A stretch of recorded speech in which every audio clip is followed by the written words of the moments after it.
Hagamos una oración antes de ir a la palabra del Señor, para encomendarnos en las manos del Señor. Padre Celestial, te damos gracias por esta nueva reunión, esta nueva mañana, porque hemos podido hacer memoria de Cristo, tu Hijo, una vez más. Hemos recordado su sacrificio, su muerte, su cuerpo partido por nosotros, su sangre derramada por nuestros pecados. Te damos gracias por esta preciosa comunión que tenemos en Cristo. Gracias porque estamos aquí reunidos en su nombre. Gracias por tu Espíritu Santo que nos conduce a toda la verdad. Que una vez más el Espíritu pueda venir a enseñarnos, a instruirnos, alumbrar los ojos de nuestro entendimiento, traer conocimiento de Cristo a nuestro corazón. Nos encomendamos a tu palabra, que tiene poder para edificarnos y darnos herencia entre los santificados. En el nombre de Jesús te lo pedimos.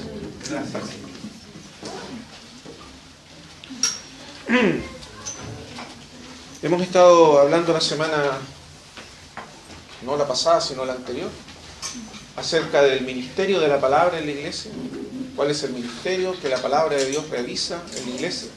¿Cuál es su función? ¿Cuál es su trabajo, su obra en la vida de la iglesia, en la vida de los creyentes, en nuestra vida particular? Y tocamos la primera parte de este mensaje, y hoy vamos a continuar para completar lo que estamos compartiendo. Quisiera pedirles que abriéramos entonces en 2 de Corintios 10:35. La semana en que conversamos, sería el domingo, no el anterior, sino el anterior al de la semana pasada. Conversamos terminamos hablando acerca de la obra de la palabra de Dios en nuestras mentes. Cómo lo que la palabra del Señor hace en primer lugar es renovar la mente. Renovar nuestra mente que se encuentra oscurecida, entenebrecida. Y que la oscuridad de la mente también produce la oscuridad del corazón, la oscuridad de la voluntad. Es decir, somos incapaces de vivir en la verdad, vivir en la presencia de Dios, vivir gobernados por Dios, por la palabra de Dios, por el Espíritu de Dios, porque nuestra mente está en tinieblas, está engañada, y la voluntad está en tinieblas, está esclavizada entonces por esa misma oscuridad de la mente, y que es la misma voluntad la que en su rebelión contra Dios oscurece la mente, la engaña, la corrompe, y entonces se vuelve esclava de los sentimientos, de las emociones, de los deseos que están en nuestro cuerpo, de los deseos desordenados que surgen a partir de esa condición. Y esa es la condición del hombre caído. Pero cuando el Señor viene a nuestro corazón, cuando la palabra de Dios llega a nuestro corazón, entonces alumbra nuestro entendimiento, alumbra nuestra mente, y las tinieblas retroceden, y entonces somos libertados para creer en el Señor, para confiar en el Señor. Veamos ahora el siguiente pasaje, en 2 de Corintios 10 del 3 al 5, para continuar con esto. Dice Pablo aquí, pues aunque andamos, 2 de Corintios 10 del 3 al 5, pues aunque andamos en la carne, no militamos según la carne. Porque las armas de nuestra milicia no son carnales, sino poderosas en Dios para la destrucción de fortalezas, derribando argumentos y toda altivez que se levanta contra el conocimiento de Dios, y llevando cautivo todo pensamiento a la obediencia a Cristo. Pablo está describiendo aquí una parte fundamental de su ministerio, que es el ministerio de la palabra. Y él dice que este ministerio consiste básicamente en llevar cautivo, por medio del ministerio de la palabra, a todo pensamiento a la obediencia a Cristo. Y esa es, a grandes rasgos, la definición del ministerio de la palabra que hemos estado considerando. Esa es la operación, o el propósito de ese ministerio. Lo que hace la palabra de Dios es llevar cautivo, dice aquí Pablo, todo pensamiento a la obediencia a Cristo. ¿Por qué? Porque como hemos visto, la mente humana, aparte de Cristo, separada del conocimiento de Dios del hombre cuando está en una condición de caída pecaminosa, es una mente oscurecida por mentiras, por engaños, por falsas ideas, falsas concepciones del mundo, de la vida, No necesariamente mentiras en el sentido en que uno usa la palabra mentira, sino mentiras en el sentido de que cualquier cosa que no es la verdad es mentira. Sea la que sea, cualquier cosa que no es la verdad, cualquier cosa que creemos, que pensamos, cualquier idea que aceptamos en nuestra mente, si no es la verdad, entonces es mentira. Y ya sabemos que la mentira tiene su origen allá en el principio de la historia humana, que Satanás es el padre de la mentira, y que él fue el primero en sembrar la mentira en la mente de Adán y de Eva, y que cuando ellos acogieron esa mentira en sus corazones, entonces ahí vino el pecado y ahí vino la caída de toda la humanidad a partir de la primera mentira que Satanás sembró en el corazón humano. Pero luego de eso la mente se oscurece, y recuerda que vimos en Romanos que lo que ocurre es que los hombres ahora, para justificar su condición pecaminosa, inventan razonamientos, inventan maneras de justificar su vida, su conducta, y entonces esos razonamientos se apoderan del corazón, de la mente humana, y lo conducen a una oscuridad completa. Por eso Pablo dice aquí que las armas de nuestra milicia son poderosas en Dios para la destrucción de fortalezas. Porque estas ideas, estas creencias que son falsas, que se arraigan en la mente humana, son verdaderas fortalezas. Fortalezas que impiden que la verdad llegue a nuestros corazones y que sea posible conocer al Señor. Por eso dice que lo que Él hace, dice, es derribar esos argumentos, esas fortalezas. Esas fortalezas son verdaderos, son argumentos, son razonamientos que están ahí metidos, arraigados en la mente y el corazón del hombre. Y que la palabra de Dios tiene poder para derribar, para traer cautivo, dice, todo pensamiento a la obediencia a Cristo. Entonces vamos a leer otro pasaje para continuar con esto. Y la idea que el apóstol Pablo está presentando aquí es la misma que vimos en Hebreos capítulo 4, versículo 12. ¿Recuerda Hebreos 4:12 cuando dice que la palabra de Dios es viva, eficaz, más cortante que toda espada de dos filos, que penetra hasta partir el alma, el espíritu? Que la palabra de Dios penetra en lo más profundo del corazón humano. Y es el mismo sentido acá de derribar esas fortalezas, esos argumentos que mantienen cautiva la mente de los hombres, y traerlos cautivos a la obediencia a Cristo, es decir, traerlos cautivos a la verdad, a la mente cautiva a la verdad. Y la palabra de Dios hace eso. Recuerda que comparamos con Génesis, cómo Dios, cuando creó en principio todas las cosas, por medio de su palabra, la Escritura dice que al principio la tierra estaba desordenada y vacía. ¿Recuerda eso? Dos situaciones respecto a la tierra en el principio: desordenada y vacía. Y eso mismo se puede decir respecto al alma humana o a la vida humana aparte de Cristo. Estaba desordenada nuestra alma y estaba así. Desordenada porque estaba cautiva de poderes, del poder del pecado, estaba fragmentada, desordenada. La mente combatiendo con la voluntad con la mente, las emociones con la mente. Toda la vida humana era un caos, un tumulto, desordenada por causa del pecado. Pero cuando vino la palabra del Señor, lo primero que ella hace es traer orden. La palabra de Dios introduce en nosotros, en nuestra alma y en nuestra vida completa, el orden celestial, el orden del reino de Dios. Trae el gobierno de Dios a nuestro corazón, trae el gobierno de Dios a nuestra alma, el gobierno de Dios a nuestra mente, el reino de Dios a nuestras emociones. Es decir, reordena la vida humana, la somete, la pone bajo el gobierno de Cristo. ¿Amén? Bajo el gobierno del Espíritu.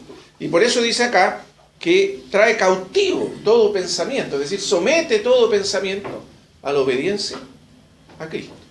Introduce ese orden y acto seguido, ¿para qué? Para que pueda surgir la vida, para que la vida divina pueda reinar, habitar en nuestros corazones. Recuerda que cuando Dios creó el mundo, creó la tierra, primero ordenó las cosas, ¿no es cierto? Separó la luz de las tinieblas, después separó las aguas de arriba de las de abajo, después separó lo seco del mar, de los mares, del agua, separó la tierra seca, y después entonces dijo: produzca la tierra seres vivientes. Entonces después la hizo habitar, colocó vida allí. Los seres vivientes surgieron una vez que hubo orden. Entonces la vida viene después que Dios ordena a través de su palabra. Lo mismo ocurre con nosotros. Para que esa vida divina pueda realmente germinar, fructificar, producir fruto en nosotros, tiene que haber primero ese ordenamiento, tiene que producirse ese ordenamiento Y ese ordenamiento lo hace la palabra de Dios. Entonces, por eso dice aquí que nuestra mente tiene que ser ordenada o cautivada o sometida bajo el gobierno de la palabra de Dios. Ahora, vamos a ir a Hebreos, capítulo 11, y profundizar un poco más acerca de la naturaleza de la palabra de Dios. Cuando nosotros hablamos de la palabra de Dios, o al hablar de la palabra de Dios, no estamos hablando de cualquier palabra. Las palabras de los hombres no son lo mismo que las palabras de Dios. Pablo le dice a los tesalonicenses que a él le alegra, lo llena de gozo, el que ellos, los tesalonicenses, recibieran la palabra que ellos predicaron, que los apóstoles anunciaron, no como palabra de hombres. Sí dice, recibisteis la palabra que yo os prediqué, no como palabra de hombres, sino como ella es en verdad la palabra de Dios, la cual actúa en vosotros los creyentes. Es decir, la palabra de Dios tiene poder para actuar en nuestras vidas de una manera que supera completamente el poder de las palabras meramente humanas.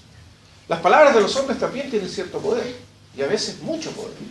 Lo que nosotros, por ejemplo, le decimos a nuestros hijos cuando son pequeños, puede marcar sus vidas para siempre. Ese poder tiene nuestras propias palabras. Si nosotros le decimos a nuestros hijos que ellos no valen nada, no sirven para nada, es probable que esas palabras los marquen para el resto de su vida y sigan actuando en la vida de ellos y determinando mucho de sus vidas para mal, para toda su vida. Lo mismo si decimos cosas buenas, ¿verdad? Lo mismo si les decimos a nuestros hijos cosas buenas. O sea, las palabras humanas sí tienen poder. Y el alma humana, porque la mente y el alma se alimentan de palabras. Entonces, claramente nosotros fuimos hechos para la palabra. O sea, fuimos hechos para ser sostenidos por palabras, por pensamientos que se transmiten a través de palabras. Y la vida humana se alimenta de palabras, de significados. No somos meramente entidades biológicas, somos entidades o seres espirituales que necesitamos de esos pensamientos, esas palabras para vivir. Ahora, la palabra de Dios, aún así la palabra de Dios es mucho más grande que la palabra de los hombres. Porque fíjese lo que dice Hebreos, capítulo 11, versículo 3.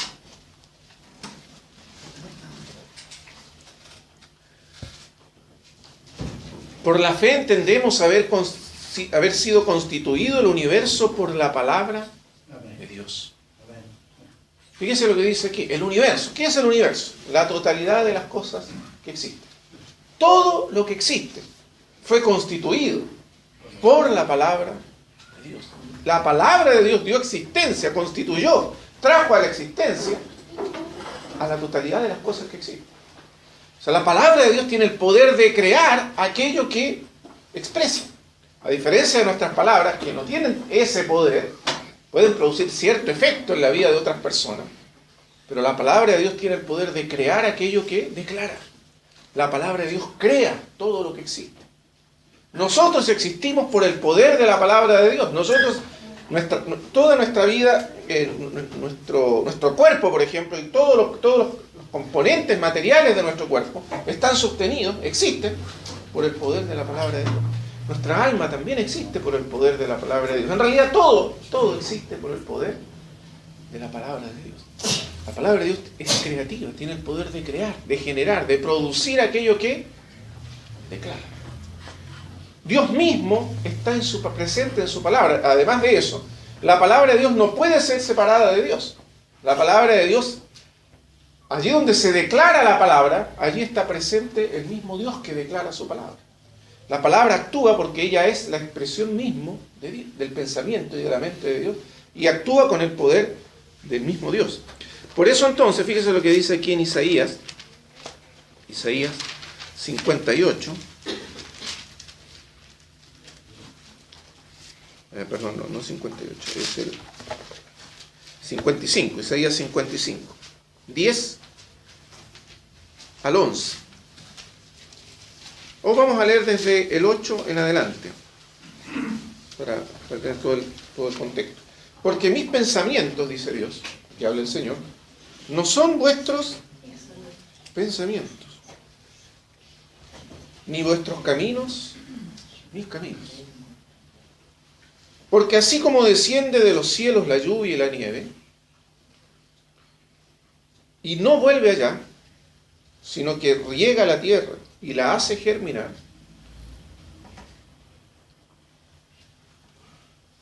y producir, y da semilla al que siembra y pan al que come, así será mi palabra que sale de mi boca. No volverá a mí vacía, sino que hará lo que yo quiero y será prosperada en aquello para que le envíe. Fíjese lo que está diciendo el Señor aquí. Mis pensamientos no son como los vuestros. Ahora, la palabra de Dios es la expresión del pensamiento de Dios. Cuando Dios expresa su mente, sus pensamientos, entonces tenemos su palabra. Cuando la palabra sale de la boca de Dios y llega hasta nosotros, se nos comunica su palabra, es una palabra que tiene el poder de efectuar aquello que declara. Mi palabra tiene el poder de hacer germinar. ¿Ve? Ella no vuelve vacía. Ella trae fruto, ella produce aquello para lo cual la envía. Entonces, cuando nosotros permitimos que la palabra de Dios llegue y haga y la guardamos en el corazón y la retenemos y permitimos que ella haga su obra en nosotros, entonces ella produce el fruto para lo cual el Señor envió su palabra. Por eso después nosotros entendemos que la palabra de Dios, en realidad, la palabra de Dios, si la pudiéramos resumir, está personificada. La palabra de Dios no es simplemente palabras, es una persona, es Cristo, el verbo de Dios. ¿Cierto? En el principio era el verbo, la palabra. Y el verbo estaba con Dios, la palabra estaba con Dios y la palabra o el verbo era Dios. Todas las cosas por medio de Él fueron hechas, por medio del verbo, la palabra, que todo fue hecho. De manera que toda palabra de Dios, en realidad, cuando Dios se expresa, cuando Dios se comunica, cuando Dios habla, lo que está ocurriendo es que es el verbo de Dios que está siendo revelado, que está actuando. La palabra de Dios es la mente de Dios expresada, es su verbo.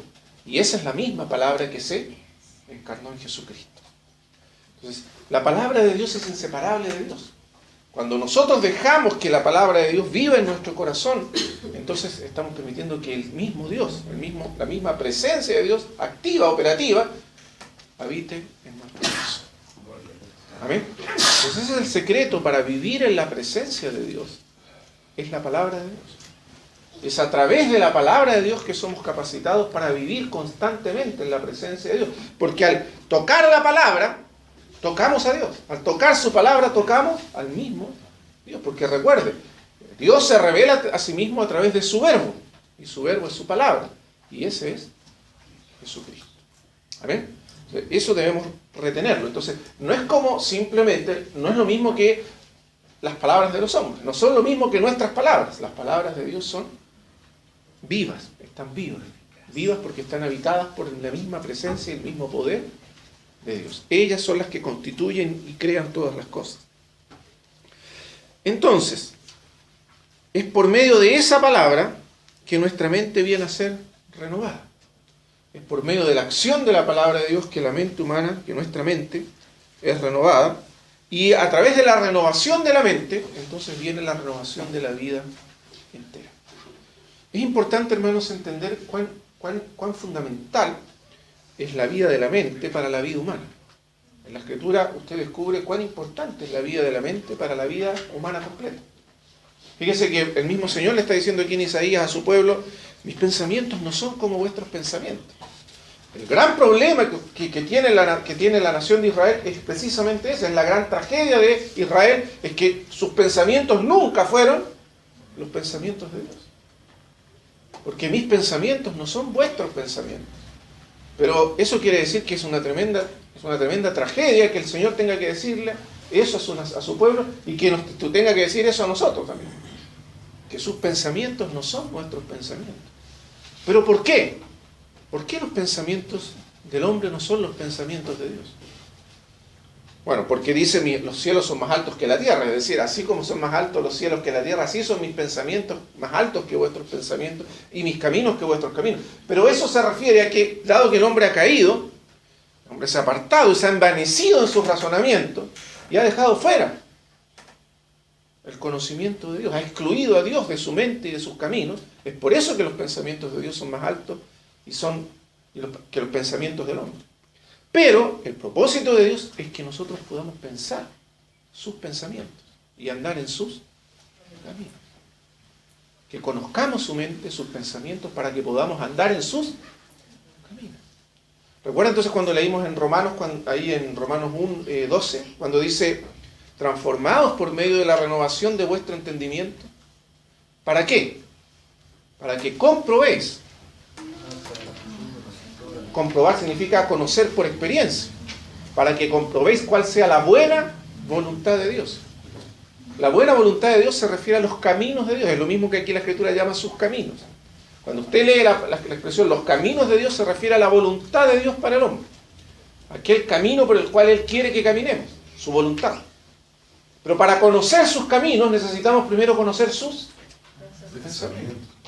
Y para conocer sus pensamientos, primero nuestra mente tiene que ser renovada. Porque mientras ella esté cautiva de pensamientos, de ideas, de conceptos, de creencias, como lo llama Pablo ahí en Corintios, 2 Corintios, fortalezas de argumentos. La palabra que usa ahí Pablo es argumentos, en griego es sofismas, que quiere decir argumentos falaces, mentirosos, que se apoderan de nuestra mente. Mientras nuestra mente esté cautiva por esos pensamientos, no hay lugar para la mente de Cristo en nosotros. Pero recuerda lo que le dice Pablo a los Corintios. Nosotros, dice, tenemos la mente de Cristo. Si nosotros tenemos la mente de Cristo, entonces también luego podemos caminar en la voluntad de Dios. Amén. Pero ¿cómo podemos llegar a tener la mente de Cristo? Entonces fíjese cómo la relación que hay acá. Primero Dios les habla de sus pensamientos, el versículo 8. Pero luego, en el versículo 10 dice, porque como desciende de los cielos la lluvia y la nieve y no vuelve allá, sino que riega la tierra y la hace germinar, etc. Versículo 11, así será mi palabra que sale de mi boca. ¿Cómo es que nosotros llegamos a conocer los pensamientos de Dios? ¿O cómo se nos comunican esos pensamientos divinos, que son tan altos? Por medio de su palabra. Es la palabra que desciende del cielo, porque la idea acá es que dado que nosotros estamos tan lejos del cielo, y los pensamientos de Dios están lejos, en el cielo, pero llegan a nosotros, ¿cómo? Así como la lluvia que desciende del cielo y riega la tierra. Así la palabra de Dios trae los pensamientos de Dios a nuestro corazón, trae la mente de Cristo. A través de la palabra se nos comunican los pensamientos de Dios. Pero recuerda que, no sé si lo dijimos acá, en el tiempo antiguo la mente era no solo pensamiento, sino que incluye los sentimientos, las emociones. De hecho, la mente humana, a todo pensamiento equivale un sentimiento. Es decir, todo pensamiento en la experiencia humana está unido a un sentimiento. Y eso quiere decir que pensamientos y sentimientos forman la mente humana, la vida de la mente. Entonces, cuando Dios nos habla y nos comunica su palabra, cuando sus pensamientos se nos comunican por su palabra, no solo nos comunica su mente, sino también sus sentimientos. ¿Se da cuenta qué importante es eso? No solo recibimos la mente de Cristo, sino que recibimos el sentir de Cristo a través de la palabra de Dios. Se nos transmite su mente y su sentir, su sentimiento. Por eso la Escritura habla de haya pues en vosotros este mismo sentir. No solo la mente, sino no es una cosa meramente intelectual, teórica, abstracta, sino que es algo concreto, que se experimenta porque se comunican también sus sentimientos. Los sentimientos, los afectos de su corazón se nos comunican a través de su palabra. ¿No es eso maravilloso, hermanos? Por eso es tan importante que la palabra de Dios habite ricamente en el corazón de los hijos de Dios. Abundantemente. Por eso Pablo le dice fíjese lo que le dice a los Efesios, veamos ahí Efesios capítulo 5.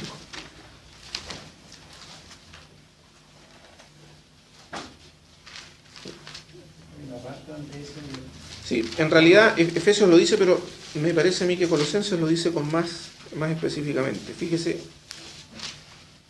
Sí, en Colosenses 3:16, Efesios lo dice en el sentido de que hablemos entre nosotros con himnos, con salmos, con cánticos espirituales. Pero Colosenses lo dice más específico. Vea el 3:16. La palabra de Cristo more en abundancia en vosotros. enseñándoos y exhortándoos unos a otros en toda sabiduría, cantando con gracia en vuestros corazones al Señor, con salmos e himnos y cánticos espirituales. En Efesios dice que debemos hablar entre nosotros con salmos, himnos y cánticos espirituales. Pero aquí nos explica Pablo que eso significa que lo que debemos hacer es hablar con la palabra de Dios. Que debemos comunicarnos, hablarnos unos a otros, ¿qué cosa? La palabra de Dios. Con himnos, con cánticos, con salmos, pero lo que se comunica, lo que se transmite es la palabra de Cristo. Y esa palabra more en abundancia en nosotros. Entonces, la palabra de Dios, hermanos amados, nos comunica a Cristo. Cristo se comunica, se revela, habita en nuestros corazones por medio de la palabra. Fíjense lo que dice ahora Juan, el Evangelio de Juan, capítulo 14. Versículo 23. El 22 hay una pregunta que se responde en el 23. Le dijo Judas, no el Iscariote: Señor, ¿cómo es que te manifestarás a nosotros y no al mundo? Esa es la gran pregunta, ¿verdad?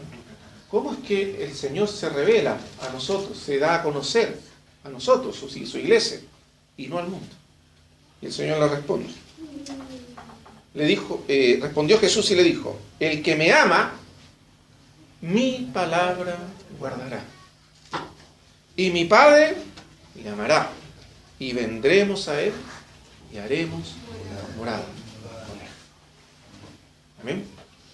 Ahí se refiere a una morada efectiva, experimental, a una experiencia de comunión íntima con el Padre y con el Hijo. ¿Cómo se llega a esa experiencia íntima, de relación íntima, de interacción real, experimental con el Padre y con el Hijo? Por medio de la palabra de Dios. Recuerden que al principio el Señor les dice, en el 15 les dice: vosotros estáis limpios por la palabra que os he hablado, hablando del ministerio de la palabra para purificar, renovar la vida humana. Pero acá les ha dicho antes: el que me ama, mi palabra guardará. Y entonces, como efecto, como resultado de esa acción de guardar la palabra, mi Padre le amará. Lo que quiere decir ahí no es que el Padre no nos amara antes. De hecho, Él nos amó antes de que guardáramos su palabra. Cristo murió por nosotros antes de que eso ocurriera. Pero aquí el sentido de amar tiene que ver con intimidad, con una relación íntima con Dios. Mi Padre le amará, en el sentido de que vendrá a Él y haremos morada con Él. Amén. ¿Cómo se vive esa vida de comunión, de intimidad con Dios? Por medio de la palabra de Dios, guardando la palabra. Entonces, lo que necesitamos aprender es cómo se guarda la palabra de Dios, porque aquí dice: el que me ama, mi palabra guardará. Y entonces, mi Padre le amará, y vendremos a Él y haremos morada con Él. Ahí el Padre, que sí, que el Padre es como cuando ¿se recuerdan cuando el Padre dijo del Hijo: este es mi Hijo amado, en Él tengo complacencia? El sentido ahí de le amará es ese, el sentido de que el Padre se agradará, se sentirá complacido, y vendrá, y se revelará, y habrá comunión e intimidad y conocimiento íntimo de Dios a través de la palabra de Dios. Entonces, la palabra es la que produce la renovación necesaria del corazón y luego, como consecuencia de ello, la transformación de nuestro carácter a imagen del Señor, a imagen y semejanza de Cristo. El carácter, ¿qué es el carácter? Cuando la Escritura habla de que seamos hechos conformes a la imagen de Jesús, habla del carácter.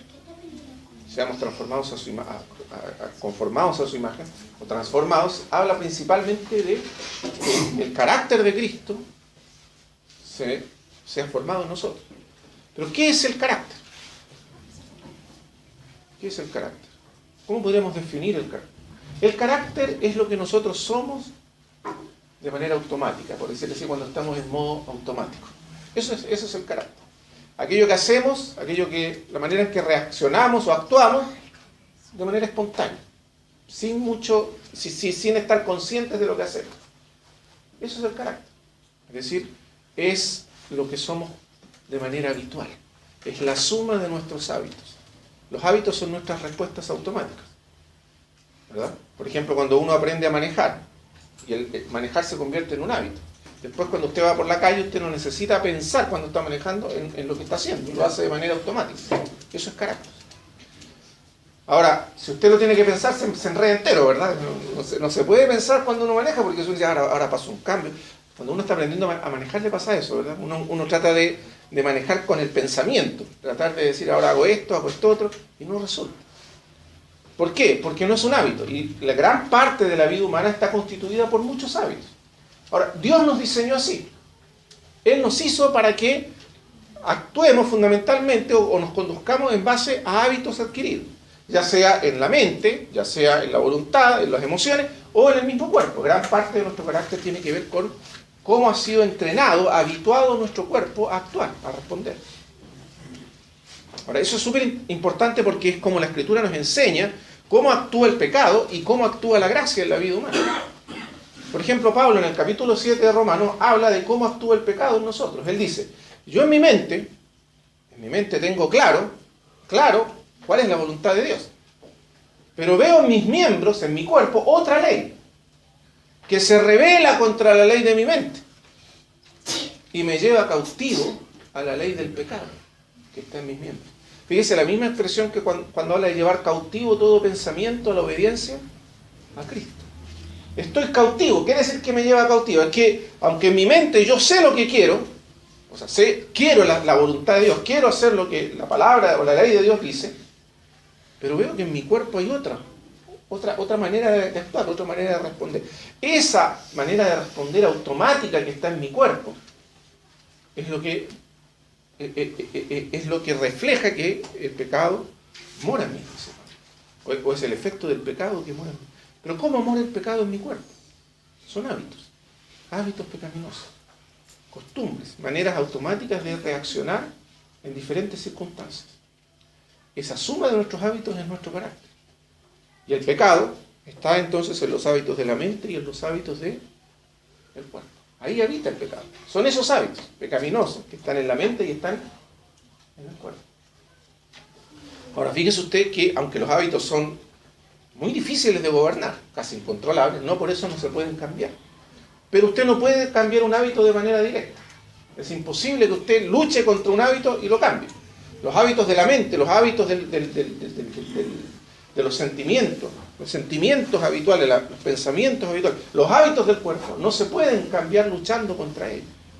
Por eso Pablo dice, es imposible. La voluntad es impotente para cambiar los hábitos, una vez que un hábito se adquirió. Y usted se da cuenta del poder de los hábitos, ¿verdad? Son muy poderosos. Y cuando usted está desprevenido, ellos actúan siempre de la misma manera. A mí me pasa un hábito medio absurdo, pero yo tengo en mi casa, yo lo he contado otras veces, pero ahora lo voy a contar en otro sentido. En mi casa, cuando yo era niño, las toallas siempre estaban colgadas en el baño. Entonces uno, cuando entraba al baño, se iba a duchar y ahí estaba la toalla, no lo pensaba. Usted quiere el hábito, está ahí. Resulta que desde que me casé, en la casa de mi esposa, las toallas se guardaban en el closet, nunca estaban en el baño. Entonces, hasta el día de hoy, yo cuando me levanto y me voy a duchar, tengo que hacer un esfuerzo y decir, la toalla está en el closet. Si no lo hago, si no lo pienso y actúo de manera automática, ¿qué ocurre? Que nunca está la toalla en el baño. Y a veces es muy desagradable, porque si uno está solo en la casa y se toma un baño y la toalla está en el closet, por allá lejos. Y me pasa hasta el día de hoy. Es un hábito. Es un comportamiento automático que ya adquirí y que si no me lo pienso, sale solo, por decirlo así. Sale de manera automática. Eso es un hábito. Ahora, esto es una cosa graciosa, pero hay otras cosas que no son tan graciosas. Por ejemplo, la ira es un hábito que se adquiere. El actuar con ira, con enojo, con rabia, es un hábito que se adquiere. Y que si usted no está atento, es la manera normal en que usted va a reaccionar. Entonces, y lo mismo podemos decir de la lujuria y de todos los pecados. Todos los pecados son hábitos que se incorporan en nuestra mente y en nuestro cuerpo. La mente también funciona con hábitos. Cuando usted no está gobernando la mente de manera consciente, su mente tiende a ir siempre a los mismos pensamientos. ¿Se ha dado cuenta? Vuelve siempre a los mismos caminos, vuelve siempre a las mismas ideas. Por eso es tan difícil tratar la depresión. Porque la depresión es un hábito adquirido de la mente. La mente vuelve siempre a los mismos caminos de pensamientos negativos y destructivos. vuelve sola. Y a menos que usted haga un esfuerzo de voluntad, la mente vuelve. El problema es que la voluntad, recuerden, no puede tratar con los hábitos. Por un tiempo, puede oponerse a ellos, pero siempre los hábitos terminan dominando la voluntad. Es por eso que el pecado siempre gobierna y domina nuestra voluntad. Porque la voluntad no tiene poder, tiene un poder muy pequeño, pero no tiene el poder para cambiar un hábito directamente, tratar con él, o resistirlo, o luchar contra él. Y entonces nosotros no tenemos la capacidad de luchar contra nuestros hábitos, ni Dios nos hizo para luchar contra los hábitos. Una vez que caemos cautivos del pecado, estamos cautivos de una red, de una trampa de la que no vamos a salir más. Porque estamos cautivos de la manera en que Dios diseñó nuestra naturaleza, pero que ahora bajo el poder del pecado se vuelve contra nosotros. Lo que era bueno, ahora está funcionando en nuestra contra. Dios nos hizo para funcionar en base a hábitos. ¿Pero qué clase de hábitos? Hábitos gobernados por el bien, por la justicia, por la santidad. Pero dado que nuestros hábitos son pecaminosos, entonces ya es una trampa y somos esclavos de ellos. ¿Se entiende lo que estamos diciendo? Es muy importante entender eso para comprender cómo el Señor nos transforma. Si los hábitos no pueden ser transformados por la fuerza de la voluntad, y nunca lo van a hacer, y eso es fácil de entender por qué, porque tampoco se adquieren por fuerza de voluntad. ¿Cómo se adquiere un hábito? Por repetición constante. Por ejemplo, el hábito de lavarse los dientes, todas las mamás saben, es re difícil incorporar en un niño el hábito de lavarse los dientes. Pero si usted lo hace, lavarse los dientes, durante mucho tiempo, y lo repite, ¿qué va a ocurrir?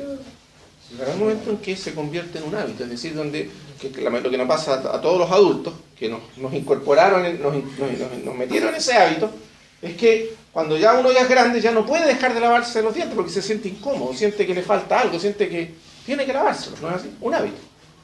Y uno lo puede graficar en todos los otros aspectos de la vida humana. Entonces, ¿cómo viene la transformación de la vida humana? ¿Cómo somos transformados? Adquiriendo nuevos hábitos. Hábitos que son entrenados por el Espíritu, incorporados por el Espíritu en nosotros. ¿Amén? Ese es el punto. ¿Pero cómo? Recuerden, ¿cómo se incorporan los hábitos en la vida humana? Primero, a través de la mente. Segundo, a través de la voluntad. Aunque la voluntad no puede producir por sí misma un hábito o oponerse por sí mismo a un hábito, sí tiene una función. Y es la función que el Espíritu de Dios quiere restaurar en nosotros. La voluntad fue creada con un propósito. Dios nos dio voluntad con un propósito. Y es el siguiente. Supongamos que yo quiero aprender a tocar piano. Que no sé nada de piano, pero quiero aprender a tocar piano. Imagínense que yo diga, bueno, voy a aprender a tocar piano. Entonces, ¿qué voy a hacer? Voy a estudiar todo lo que tiene que ver con el piano. Aprenderme todo lo que tiene que ver con el piano. Y ahora me voy a proponer, o sea, un acto de voluntad, tocar piano. Me voy a sentar al piano, voy a tocar piano solo porque decidí tocar el piano y metí en mi mente todo lo que tiene que ver con el piano. Imposible. ¿Qué es lo que tengo que hacer para aprender a tocar piano? Tengo que entrenar, tengo que ensayar. Una y otra vez. ¿Hasta cuándo? Hasta que se incorpore en mis manos el hábito, y en mi mente y en mis manos, porque es la mente la que gobierna las manos, se incorpore el hábito de tocar piano. Después usted se sienta y las manos parece que tocaran solas. ¿No es así? Lo mismo pasa con todos los instrumentos. El que toca la guitarra, cuando llega a dominar el instrumento ya no necesita pensarlo. Las manos lo ejecutan solo. Pero las manos fueron entrenadas por la mente y fueron entrenadas por la voluntad. ¿Se entiende lo que estamos diciendo? Entonces, eso mismo es verdad respecto a la vida espiritual.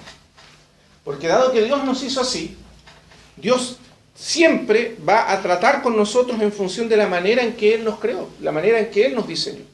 Él nos diseñó para que gran parte de nuestra vida sea automática, sea carácter. Veamos el ejemplo de Cristo. ¿Cuál es la diferencia entre Jesucristo y nosotros?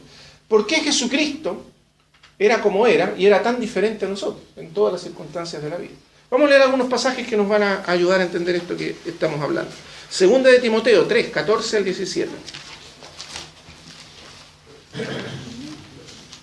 Segunda de Timoteo 3, 14 al 17.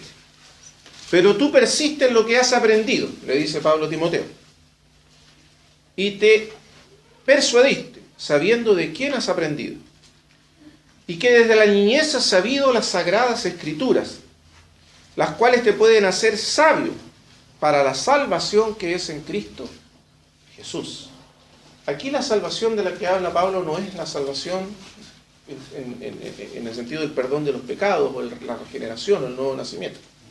Aquí la salvación se refiere a la renovación del alma, la transformación del alma. ¿Se entiende? Aquí es sabio para la salvación plena del alma, la salvación plena de la vida humana. Es decir, que todos los recursos de Cristo sean aplicados plenamente a la vida humana, todo lo que está en Cristo. Por eso habla de la salvación, que es en Cristo. ¿Cómo se hace eso? Fíjese, toda la Escritura es inspirada por Dios y útil para enseñar, para redarguir, para corregir, para instruir en justicia. Es interesante observar que aquí Pablo explica con varias palabras el ministerio o la función de la palabra de Dios. Fíjese, dice que es útil para enseñar, pero eso es un aspecto. Pero también para redarguir. Redarguir es reprender, corregir. Para corregir, lo dice, y para instruir. Si la palabra de Dios tiene que ser aplicada de muchas maneras a nuestra vida para que ella produzca su fruto. Para discernir también, para comprender. Pero vea el 17. ¿Cuál es el propósito de todo ese ministerio de la palabra? A fin de que el hombre de Dios sea perfecto. Qué interesante expresión. El hombre de Dios sea perfecto. ¿Y qué significa perfecto? Lo explica inmediatamente. Enteramente preparado para toda buena obra. ¿Qué significa enteramente preparado para toda buena obra? Eso significa ser perfecto, ser perfeccionado por la palabra. Enteramente preparado para toda buena obra significa que está listo para hacer el bien en cualquier circunstancia que se presente. Listo para responder con el bien, buena obra, de manera automática, como parte de su carácter, en toda circunstancia. Eso significa enteramente preparado para toda buena obra. Preparado significa listo. Listo para responder con buenas obras en cualquier circunstancia. No como producto de un esfuerzo, de una concentración especial, sino de manera automática, es decir, como parte del carácter que ya posee. Quien produce ese carácter en nosotros es la palabra de Dios. Es la acción de la palabra la que produce, la que capacita a cada uno para llegar a ser esos hombres y mujeres preparados para toda buena obra.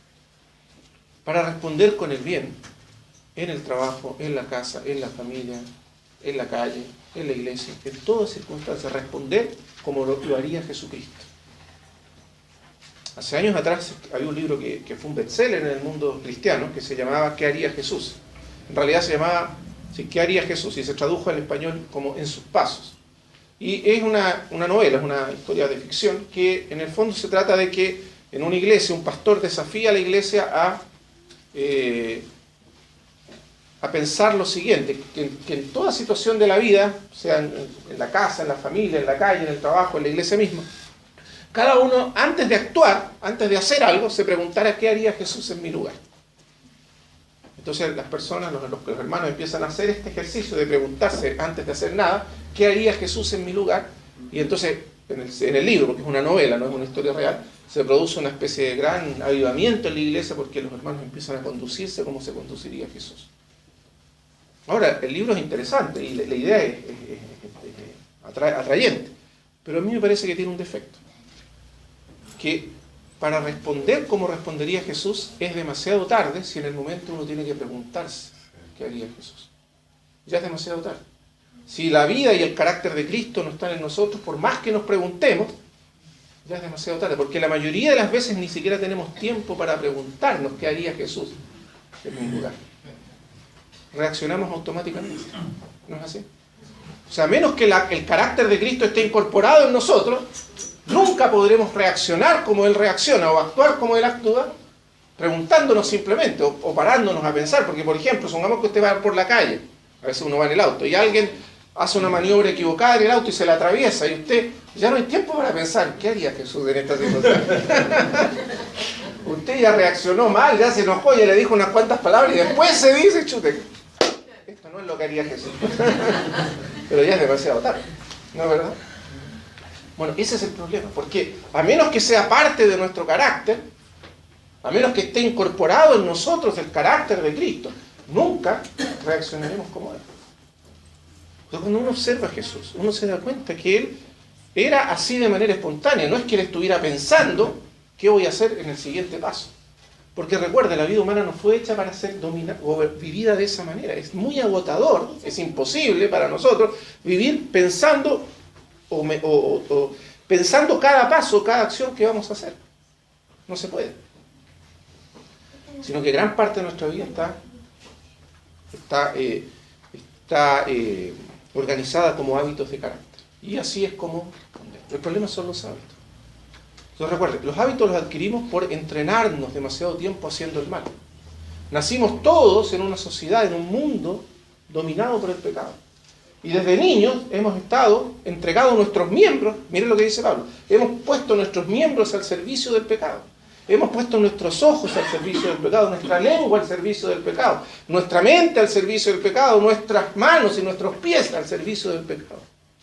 Y entonces el pecado ha formado hábitos en nuestro ser. Porque eso es lo que hemos hecho. De tanto entrenarnos al servicio del pecado, nos hemos convertido en pecadores habituales. Cuando conocemos al Señor, empieza una obra de renovación, de transformación. Pero los hábitos del pecado, que están primero en la mente, como mentiras, como engaños, los pensamientos pecaminosos, que son pensamientos habituales de mentira, de engaño, los hábitos del pecado que gobiernan la voluntad, que gobiernan los sentimientos, los hábitos del pecado que gobiernan nuestro cuerpo, no salen inmediatamente de nosotros, sino que tienen que ser erradicados o eliminados por medio de nuestra cooperación con el Espíritu Santo de Dios. El Espíritu Santo de Dios quiere renovar nuestro ser completamente y conformarlo a la imagen del Señor. Pero esa no es una operación, una obra que el Espíritu hace de manera automática. Por eso está la obra de la cruz y la obra de la palabra de Dios. Es a través de la operación de la palabra y de la cruz que Él entonces nos viste del nuevo hombre, nos viste de Cristo. Es decir, incorpora en nosotros los hábitos de Cristo. ¿No es eso maravilloso? Fíjese que eso es muy importante. Por eso Pablo dice, en cuanto a la pasada manera de vivir, despojaos del viejo hombre. Despojarse ahí literalmente es como quitarse una ropa, quitarse un vestido. Porque lo que Pablo quiere decir es que esos hábitos del viejo hombre no son parte constitutiva de nuestro ser, no son parte del ser, de la naturaleza humana que Dios creó. Son cosas agregadas que están allí, pero que no son parte y que pueden ser quitadas. Pero esos hábitos no van a salir de nosotros sin nuestra cooperación. Por eso, despojados.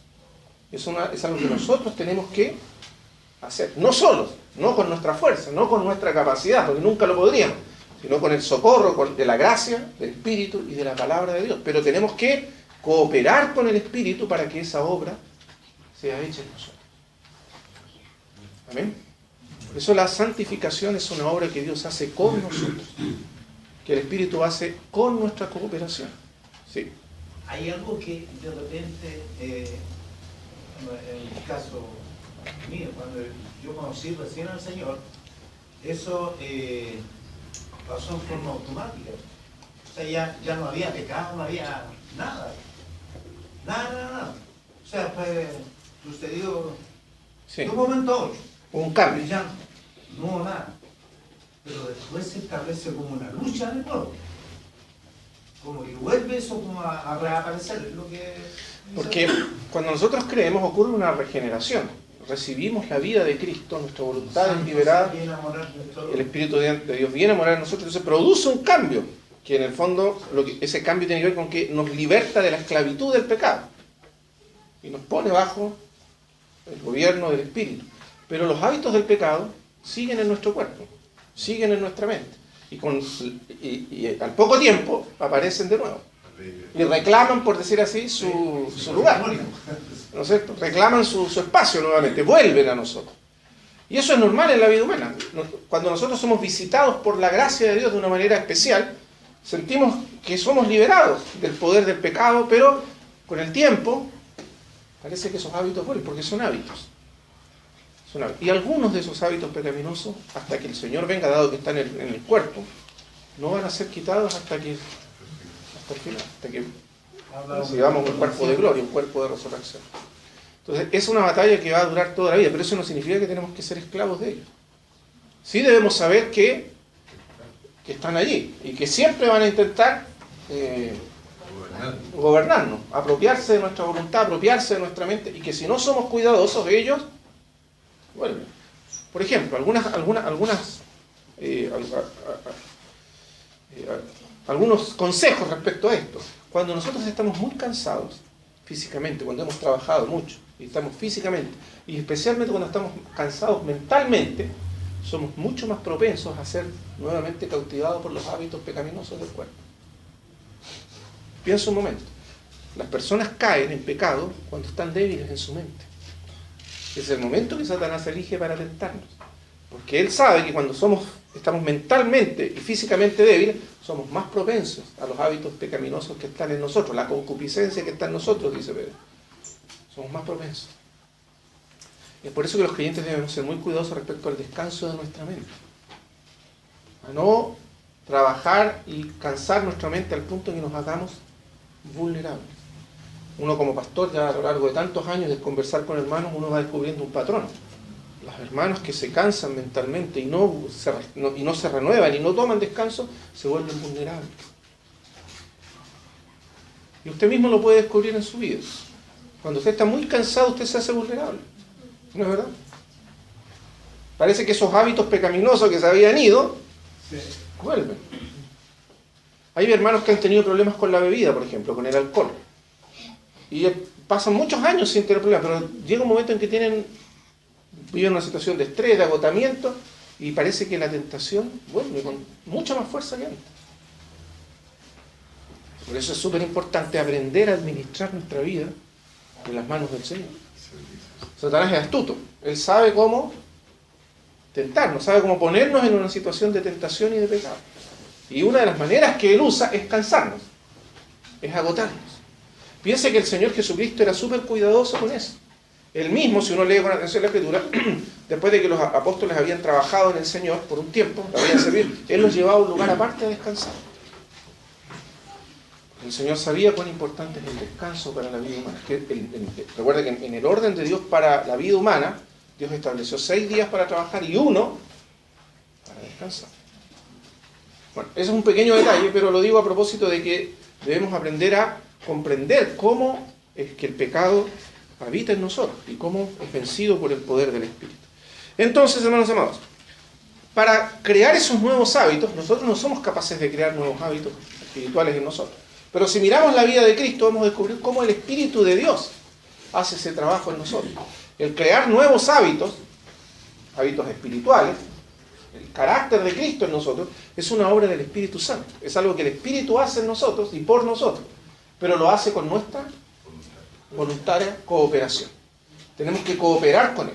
Así como no somos capaces por nuestra propia fuerza de voluntad de vencer esos hábitos pecaminosos, así tampoco somos capaces por pura fuerza de voluntad de crear, obviamente, hábitos espirituales en nosotros. Es imposible. Pero podemos hacerlo si nos entregamos a cooperar con la obra que el Espíritu Santo hace en nosotros. ¿Cómo hace el Espíritu Santo esa obra? Veamos entonces. Pablo le dice a Timoteo, que es a través de la palabra, de la Escritura. Ahora veamos cómo se hace eso. En Romanos 8.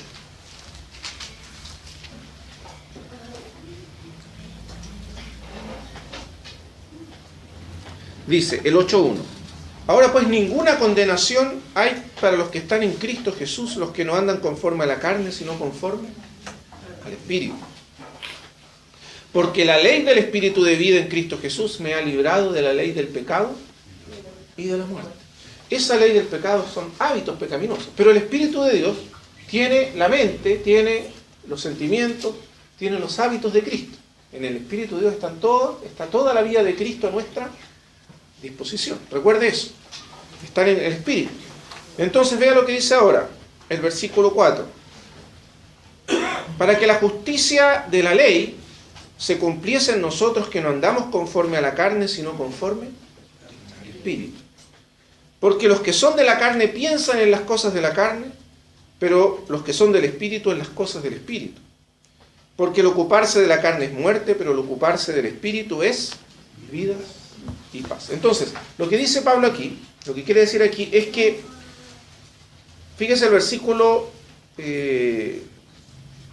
4, pero para que la justicia de la ley se cumpliese en nosotros, que no andamos conforme a la carne. O como dice en otra parte, no militamos según la carne. Andar conforme a la carne significa que no andamos confiados o dependiendo de nuestros propios recursos, de nuestra propia fuerza, de nuestras propias capacidades, de nuestras propias habilidades. No confiamos en nuestra propia mente, en nuestros propios pensamientos. ¿Se entiende? Sino que andamos, dice, conforme al Espíritu. ¿Y qué significa eso en términos prácticos? El versículo 5, aquí. Porque los que son de la carne piensan en las cosas de la carne, pero los que son del Espíritu en las cosas. Los que son de la carne tienen el hábito, porque aquí la palabra pensar significa el hábito de la mente. En griego es phroneo. La palabra phroneo en griego significa el hábito de la mente habitual, lo que la mente piensa de manera habitual. No se refiere a la mente racional cuando se piensa en una cosa específica, cuando uno se enfoca en un tema específico, sino que se refiere al flujo habitual de pensamientos que están en nuestra mente. Los que son de la carne ponen su mente, o sea, el hábito de su mente está en las cosas de la carne. Pero fíjese bien, aquí se trata de fijarse en qué cosa está nuestra mente de manera constante. ¿Cuál es el hábito de nuestra mente? ¿Hacia dónde va nuestra mente constantemente? Si nuestra mente va hacia la carne, o sea, a la vida de la carne, por vida de la carne o por la carne, Pablo quiere decir todos aquellos pensamientos que no son del Espíritu, por definición. ¿Dónde está la vida de nuestra mente constantemente? ¿Dónde vive nuestra mente de manera constante, habitual? Y Pablo dice, y los que son del Espíritu, en las cosas de Él, literalmente ponen su mente, el hábito de su mente en las cosas de Él. ¿Cuál es el secreto entonces? Para vivir en el Espíritu, para andar en el Espíritu. Poner la mente, o habituar la mente a las cosas de Él. Entonces, si usted hiciera un ejercicio, haga un ejercicio en su propia vida y haga el siguiente ejercicio. ¿Cuánto tiempo de mi mente en el día, las 24, bueno, no 24 porque uno duerme unas 7 o 8 horas, entonces ¿cuántas son las horas conscientes? 18 horas más o menos. En las 18 horas de vida consciente del día, en esas 18 horas, ¿cuánto tiempo real está mi mente ocupada en las cosas del Espíritu? ¿Una hora? ¿Media hora? ¿15 minutos? ¿Se da cuenta? Y el resto del tiempo, ¿en dónde está nuestra mente? ¿Ve? Por eso Pablo dice esto es tan importante. O sea, que la mente esté cautivada por las cosas del Espíritu, que esté pensando en las cosas del Espíritu es lo que determina la clase de vida que realmente vivimos. Para andar en el Espíritu se requiere poner la mente en las cosas del Espíritu, dice Pablo. Pero si nuestra mente constantemente no está puesta en las cosas del Espíritu, sino en otra cosa, por supuesto que hay, usted me dice, sí, pero hermano, yo trabajo y tengo que ocuparme, ¿no es cierto?, de mi trabajo, tengo que pensar en... Sí, correcto. Pero si usted también hace un cálculo y piensa y saca el cálculo, la cuenta de cuánto tiempo real ocupa su mente en las cosas del trabajo, se da cuenta que es muy poco también. Estrictamente hablando, nuestra mente se concentra 3, 4, 5 horas, como sumo, en lo del trabajo, y el resto del tiempo, ¿dónde está su mente?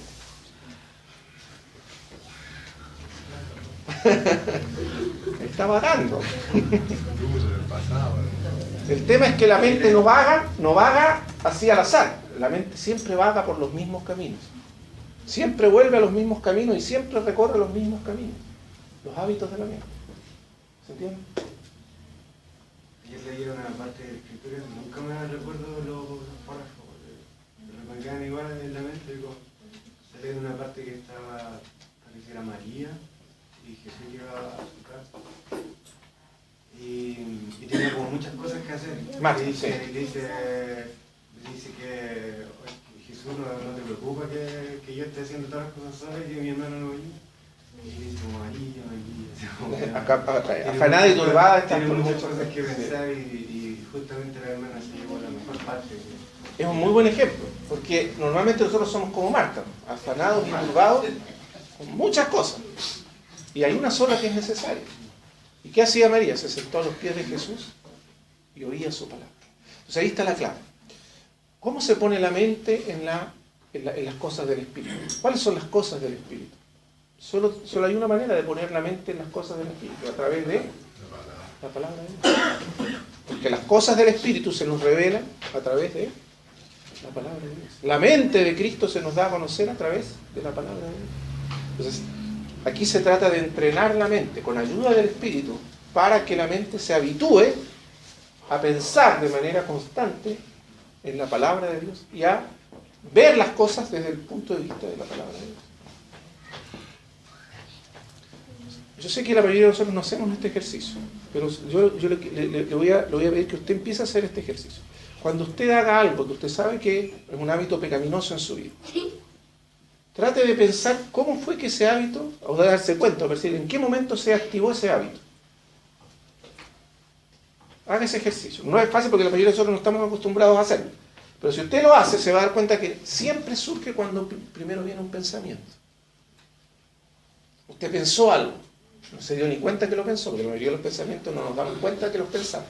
Pero usted lo pensó, y ese solo pensamiento desencadenó un hábito, que ya está arraigado en usted, pero que está vinculado a la mente. Entonces, el punto es, hermanos amados, que tenemos que ser entrenados por el Espíritu para pensar las cosas del Espíritu. Y cuanto más pensemos en las cosas del Espíritu, entonces esos hábitos pierden absoluto poder sobre nuestra vida. Porque nuestra mente ya no les pertenece al pecado. Ya no está gobernada por el pecado, ya no está gobernada por pensamientos pecaminosos. Y recuerda, son los pensamientos los que activan, son como los interruptores, que activan los hábitos pecaminosos. Por eso se requiere la renovación de la mente. Cuando la mente es renovada, entonces a través de esa renovación de la mente el Espíritu incorpora en nosotros otros hábitos. Por supuesto, esto no es meramente una cuestión psicológica, esto no es psicología meramente. Aquí se trata del Espíritu actuando en nosotros. Porque Pablo dice después que el Espíritu, fíjese el versículo, Pablo dice que el cuerpo está muerto por causa del pecado. ¿Qué quiere decir que el cuerpo está muerto por causa del pecado? Que debido a que los hábitos del pecado viven en el cuerpo está impotente, es impotente para responder a Dios. Está muerto. Un cuerpo muerto es un cuerpo que si usted lo estimula, no responde. Así el cuerpo, para Dios, está muerto. Porque como está bajo el poder del pecado, de los hábitos pecaminosos, no es capaz de responder, por decirlo así, a los estímulos del Espíritu de Dios, por sí mismo. Pero, cuando viene la renovación de la mente por el Espíritu, mire lo que dice aquí el capítulo 8, versículo 10 de Romanos. Pero si Cristo está en vosotros, el cuerpo en verdad está muerto a causa del pecado. Mas el Espíritu vive a causa de la justicia. En otras palabras, nuestro espíritu, en lo más profundo de nuestro ser, ahora está vivo. Hay en nosotros una fuente de vida, de poder, de energía, que es capaz de dar vida al cuerpo mortal. Fíjese cómo sigue. El versículo 11. Y si el espíritu de aquel que levantó de los muertos a Jesús mora en vosotros, mora en nuestro espíritu, lo que es un hecho para todos los hijos de Dios, el que levantó de los muertos a Cristo Jesús vivificará también, pero observe que está en futuro, vivificará también vuestros cuerpos mortales. O sea, capacitará vuestros cuerpos para obedecer, para vivir en la voluntad de Dios. En Romanos 8:11. Por su espíritu que mora en vosotros. Lo que quiere decir Pablo es que hay en nosotros una fuente de vida, de energía, de poder divino, sobrenatural. Que en cuanto nosotros ponemos nuestra mente en las cosas del espíritu, automáticamente es como que abrimos una compuerta. Y ese espíritu toma posesión y toma posesión de nuestro cuerpo y capacita a nuestro cuerpo mortal para vivir en la voluntad de Dios y no servir más al pecado. En otras palabras, lo que el Señor nos está revelando aquí es que dentro de todos nosotros hay una fuente de poder inimaginable, pero que nosotros no estamos haciendo uso de ella. No estamos usando los recursos del Espíritu, el poder que tiene el Espíritu, la vida del Espíritu para vivificar nuestro cuerpo mortal y traerlo o capacitarlo para obedecer al Señor. ¿Por qué? Porque nuestra mente no ha sido renovada. ¿Entienden lo que estamos diciendo? Porque recuerden, es la mente la que mete hábitos en el cuerpo. Voy a poner algunos ejemplos para que usted se dé cuenta. Vivificará también, tiene que ver con cuando estamos cansados. También. Porque recuerde que el cansancio del cuerpo es una parte del problema del pecado. Sí. Por ejemplo, cuando el Señor Jesús estaba orando en Getsemaní, dice que los discípulos se quedaron dormidos, estaban cansados. Y Jesús les dijo, no habéis podido velar conmigo ni siquiera una hora. Cayeron bajo el poder de su cuerpo, del cansancio de su cuerpo. Fíjese de cuántos pecados y de hábitos pecaminosos es responsable el cansancio de nuestro cuerpo. Cuando estamos cansados somos más enojones, somos más agresivos, nos enojamos con más facilidad, somos más impacientes. Fíjese cómo el cuerpo domina nuestro carácter. Cuando estamos cansados o tenemos hambre, hay personas que tienen hambre y se ponen de mal humor, y se ponen intratables. ¿No es verdad? Nuestro cuerpo domina nuestro carácter. Entonces, lo que hace el Espíritu es vivificar el cuerpo, capacitarlo, potenciarlo, para no caer bajo el dominio del pecado. ¿Se entiende? Isaías también dice, hermano, los que crean en el Señor Tendrán nuevas fuerzas, levantarán alas como las águilas. Exactamente. caminarán y no se cansarán. Es el poder de la resurrección de Cristo. Cristo estaba cansado, sí estaba cansado, pero nunca el cansancio de su cuerpo dominó su carácter. Piensa en un momento. Jesús, todos nosotros cuando nuestro cuerpo es sometido al sufrimiento, al desgaste, reaccionamos mal, pero no Jesucristo. Porque la ley del pecado no estaba en su cuerpo, es decir, no había ningún hábito pecaminoso incorporado en su cuerpo, ninguno, como es el caso nuestro. Pero ¿por qué era así con Cristo? Porque Cristo desde que nació fue gobernado por el Espíritu de Dios. El Espíritu de Dios estuvo sobre él y su cuerpo creció y fue entrenado en los hábitos del Espíritu. De manera que el Señor respondía automáticamente según los hábitos del Espíritu. Era capaz de hacer el bien, estaba listo, pronto para hacer el bien en todas circunstancias. Cuando lo golpeaban, no respondía con maldición. Cuando lo bofeteaban, no amenazaban.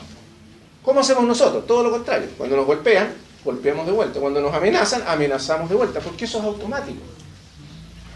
Todo eso viene de los hábitos del pecado que fueron introducidos en nosotros por la mente y que gobiernan nuestra voluntad. Entonces, hermanos amados, por eso es tan importante. Por ejemplo, hay hermanos que tienen problemas con la pornografía. Déjeme decirle algo aquí, un secreto quizás que pueda ayudar a muchos que tienen problemas con la pornografía. El pecado siempre entra por la mente. Por los ojos diré que sí, pero los ojos alimentan la mente. Entonces, si una persona tiene pensamientos pecaminosos, perversos respecto o retorcidos respecto a las mujeres, por ejemplo, en el caso de los hombres, esos pensamientos van a generar hábitos en su cuerpo. Lo van a predisponer para responder de una cierta manera. ¿Cómo se vence la pornografía? Aceptando los pensamientos de Dios, incorporando los pensamientos de Dios. Pensando como el Señor piensa, viendo como el Señor ve las cosas. Y se va a dar cuenta que si usted empieza a pensar los pensamientos de Dios, la pornografía ya no tiene poder sobre la vida de ninguna persona. Por eso el Señor Jesús dijo, cualquiera que mira a una mujer para codiciarla, fíjese que el Señor no dijo cualquiera que mira a una mujer, porque mirar a una mujer en la calle es imposible para él, o sea, es inevitable mirar. Tampoco que un hombre se sienta atraído por una mujer, porque eso también es un fenómeno, por decirlo así, un mecanismo incorporado a la naturaleza humana, y que no es en sí pecaminoso. Dice cualquiera que mira a una mujer para, que la mira con una idea, con una cierta manera de entender, con ciertos conceptos en su mente. Ve en la mujer un objeto sexual, la piensa, la ve como un objeto de satisfacción sexual. Eso es una idea, ese es un pensamiento. Eso no está primero en nuestro cuerpo, primero está en nuestra mente. Y después de nuestra mente se hace parte de nuestro cuerpo. ¿Qué hay que cambiar? La mente. La manera en que un hombre ve a una mujer. Cómo mira un hombre a una mujer. ¿Y cómo tiene que verla? Como Dios la ve.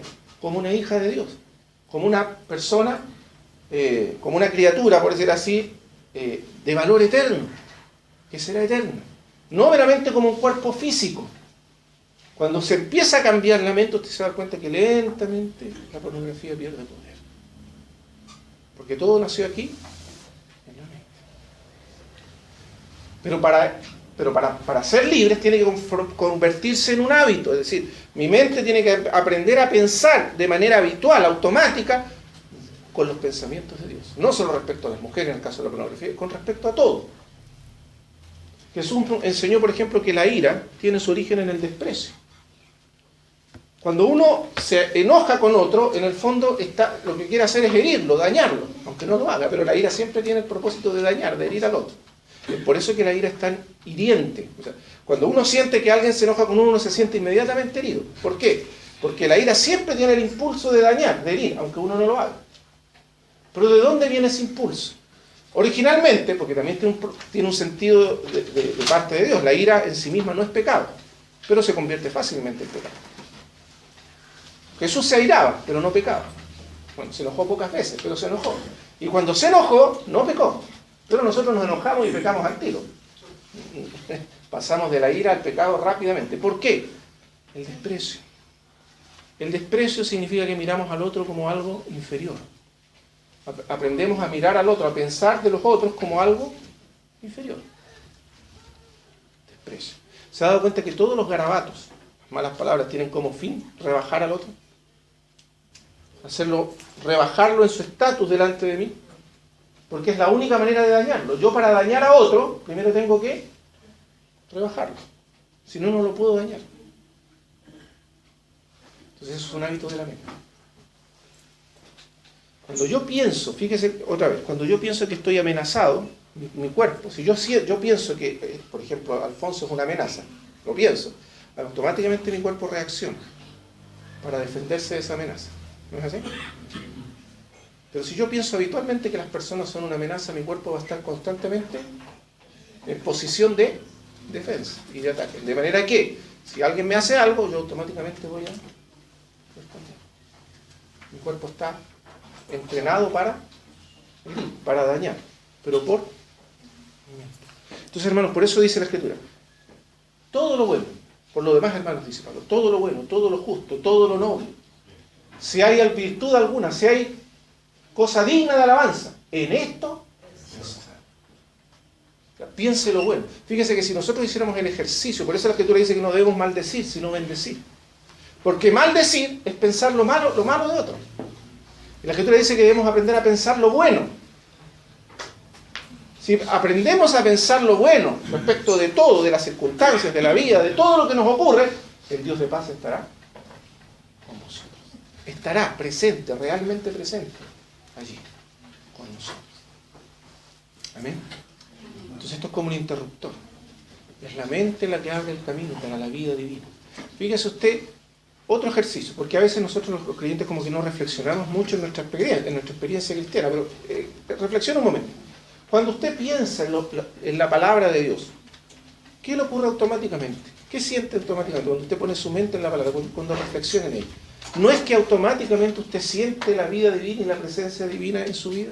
No es automático. Es así. Porque Dios quiere, anhela profundamente que vivamos en su presencia. Siempre está dispuesto. La Escritura dice, y conoceremos, dice Oseas capítulo 6, y proseguiremos en conocer a Jehová. Y después dice algo muy maravilloso. Dice, como el alba está dispuesta su salida. ¿Sabe qué significa eso? ¿Ha fallado el sol alguna vez de salir? ¿Ha pasado que no ha salido el sol algún día? ¿O no ha llegado el día, la mañana algún día? Siempre está. Como el alba. Es decir, es una ley. Que si usted se acerca al Señor, Él se acercará a usted. Eso quiere decir Oseas. Si nosotros nos aproximamos a Él, es una ley que Él siempre amanecerá para nosotros. Y vendrá a nosotros como la lluvia temprana y la lluvia tardía. Bendito sea el Señor. Pero eso depende de nosotros. Por eso es tan importante la palabra de Dios. Por eso Pablo dice en Colosenses 1, 27 al 29, dice que, leámoslo, vamos a terminar ahí. Colosenses 1, 27 al 29.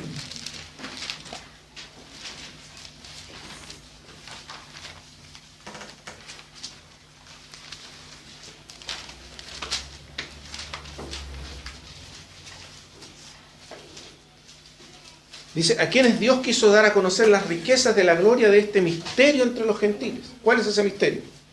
Cristo en vosotros. Cristo viviendo en nosotros. La esperanza, ese es el misterio, que Cristo vive en nosotros. Y Cristo quiere vivir plenamente en nosotros. ¿Cómo se hace eso? 28. ¿A quién anunciamos? A Cristo. Este es el ministerio de la palabra. Lo anunciamos, amonestando a todo hombre y enseñando a todo hombre en toda sabiduría. El ministerio de la palabra. A fin de presentar perfecto. Perfecto significa maduro en cuanto a su carácter. O como dice Pablo en otra parte, preparado para toda buena obra. En Cristo Jesús, a todo hombre. Y para eso tenemos una herramienta, el ministerio de la palabra de Dios. Entonces, hermanos, vea qué importante es esto. Ahora, el ministerio de la palabra tiene dos aspectos, cómo opera la palabra. Una cosa, por un lado, están aquellos hermanos que nos enseñan, que nos instruyen, que nos amonestan, como Pablo, en el ministerio de la palabra. Y nuestra actitud debe ser siempre estar dispuestos a ser corregidos, instruidos, enseñados por la palabra. Principalmente a que seamos corregidos y amonestados respecto a nuestros pensamientos, por la palabra. ¿Cuántos de nosotros tenemos la actitud de decir, no, aquí hermano no se meta? Esta parte es mía, usted aquí no se meta. No me diga nada porque no quiero saber nada, yo aquí sé. No estamos dejando que la palabra de Dios opere en nuestras vidas, renueve nuestras mentes, renueve nuestros pensamientos. Pero el segundo aspecto, que es tan importante como el primero, es nuestra propia decisión de guardar la palabra. Recuerde, usted no puede guardar la palabra de manera automática, directa, a menos que se capacite para guardarla. ¿Cómo me capacito para guardar la palabra de Dios? ¿Cómo nos capacitamos para guardar la palabra de Dios? Hay un secreto. ¿Cuál es ese? El Salmo 1. El Salmo 1 es el gran secreto de cómo se guarda la palabra de Dios. Ahí está el secreto. Bienaventurado el varón que no anduvo en consejo de malos, ni ha estado en camino de pecadores, ni en silla de escarnecedores se ha sentado. O sea, la parte negativa. ¿Qué quiere decir eso? Que no se ha expuesto, que no ha vivido con su mente expuesta a los caminos del pecado. Porque si usted vive con su mente expuesta a los caminos del pecado, ¿qué va a haber en su mente? Esos caminos. Yo no tengo nada en contra de la televisión, nada en contra de los diarios, pero si usted solo se alimenta de lo que dice la televisión y los diarios, ¿sabe dónde va a estar su mente? En el mundo. Si usted solo ve teleseries o series de televisión y deja que eso esté allí, automáticamente su mente va a estar llena de esos pensamientos, de esas ideas, de esos sentimientos, porque recuerde que las ideas transmiten sentimientos. ¿Usted no le ha pasado que de repente usted, después de ver un noticiario, sin darse cuenta, se siente abrumado, angustiado, deprimido? ¿De dónde viene esa angustia, esa depresión? De las noticias. Porque las noticias están hechas para producir temor. Hace un tiempo atrás se hizo en Estados Unidos una investigación sobre cómo las noticias están hechas para causar temor, para mantener cautivo, porque el temor mantiene cautiva la atención de las personas. Y se descubrió que en el ámbito de las enfermedades debiera haber alrededor de Estados Unidos, alrededor de 500 millones de norteamericanos muertos ya de alguna enfermedad. El problema es que en Estados Unidos solo hay 300 millones de personas. O sea, si uno le hiciera caso a las noticias, a todas las estadísticas de los peligros de muerte, ya todo el mundo debería estar muerto. ¿Por qué se hace así? Piensa un momento, esto no es inocente. Los noticieros necesitan vender, necesitan mantener cautivo su público. Si no tienen un público cautivo, el famoso people meter y todo eso, se acabó el noticiero, se acabó el negocio. ¿Y cómo lo hacen? Se ha descubierto que la mejor manera de mantener prisioneras a las personas cautivas de las noticias es a través del temor. El temor, el miedo. Entonces, preste atención a cómo los periodistas dicen las noticias. Esto se ha estudiado, esto no lo estoy inventando yo, está estudiado y se ha analizado. Siempre lo hacen con un tono de alarma, de tensión, de ansiedad. ¿Se ha dado cuenta, no? Eso automáticamente nos transmite un sentimiento de ansiedad, de alarma, de temor, de que algo muy terrible está en camino. Está lloviendo, algo terrible va a pasar. ¿Se ha dado cuenta, no? Si usted vive expuesto constantemente a eso, usted va a empezar a asimilar ese temor, ese miedo, esa ansiedad. Porque así somos. Nuestra mente tiene que ser expuesta a los caminos del Señor, a la palabra del Señor constantemente para que ella pueda renovar nuestra mente. ¿Cómo dice entonces? Sino que en su ley medita de día y de noche. ¿Cómo hace? Medita en su ley, piensa en su ley, trae su palabra constantemente a la mente, la medita, la piensa. hasta que esa palabra se convierte en un hábito de su mente. Y entonces será como árbol plantado junto a corrientes de agua que da su fruto a su tiempo y su hoja no cae. Y todo lo que hace, prosperará. Amén. Y así será. Entonces que el Señor nos ayude. Gracias al Señor por su palabra. Gracias al Señor por el ministerio de su palabra. Si pudiésemos apreciar cuán poderosa es la palabra de Dios, cuánto poder tiene ella y cuánta gracia hemos recibido por haber recibido la palabra. Y teniéndola, ¿cuántas veces simplemente no la ignoramos, la pasamos por alto, no nos damos cuenta que ella es la que tiene poder para hacernos vivir en la presencia de Dios y para, a través de ella, echar mano de todos los recursos del Espíritu de Dios, del poder, de la gracia y de la vida del Espíritu para nuestra vida? Necesitamos la palabra. Amén. Para a través de ella renovar la mente, renovar el corazón, renovar las emociones y vivir en la presencia de Dios. Y renovar la vida de nuestro cuerpo por la vida poderosa del Espíritu Santo. Que el Señor nos socorra, hermanos, a vivir siempre guardando, meditando en la abundancia de su palabra. Oremos al Señor. Padre Celestial, te damos gracias por tu bendita palabra. Como hemos aprendido, Señor, que cuánto necesitamos vivir siempre en la abundancia de tu palabra en el corazón. Oh Señor, que la palabra de Cristo pueda morar abundantemente. Amén. Que nuestra mente